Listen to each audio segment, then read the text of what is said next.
ఈ వీడియో చూస్తున్న ప్రతి ఒక్కరికి సంక్రాంతి పండగ శుభాకాంక్షలు. ఈ పండగకి మీరు ఏమేం పిండి వంటలు చేసుకున్నారనేది కామెంట్ చేసి చెప్పండి. ఒక్కో ఏరియాలో ఒక్కో రకమైన పిండి వంటలు ఫేమస్ ఉంటాయి. మేమైతే మురుకులు, కజ్జికాయలు, కారమప్పలు చేసుకుంటాము. కారమప్పలు ఎంతమందికి ఐడియా ఉందో కామెంట్ చేసి చెప్పండి. తెలంగాణలో ఈ సంక్రాంతికి కొన్ని డిస్టిక్‌ల్లో సకినాలు చేస్తారంట. మేమైతే పండగ ఏదైనా సరే చేసేది మాత్రం ఒకటే అన్నట్టుగా ఎప్పుడూ మురుకులు, కజ్జికాయలు, కారమప్పలు తప్ప ఏమీ చెయ్యము. ఏపీలో అయితే ఇంకా చెప్పాల్సిన అవసరం లేదు.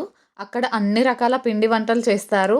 మెయిన్‌గా అరిసెలు బాగా చేస్తారనుకుంటా ఈ సంక్రాంతికి. ఏపీ వాళ్ళు గనక ఈ వీడియోని చూస్తే ఈ సంక్రాంతికి ఏమేం పిండి వంటలు చేస్తారనేది తప్పకుండా కామెంట్ చేసి చెప్పండి. ఎప్పుడు ఒకేలాగా ఎందుకని ఈసారి మేము పిండి వంటల లిస్ట్ మార్చేసాము.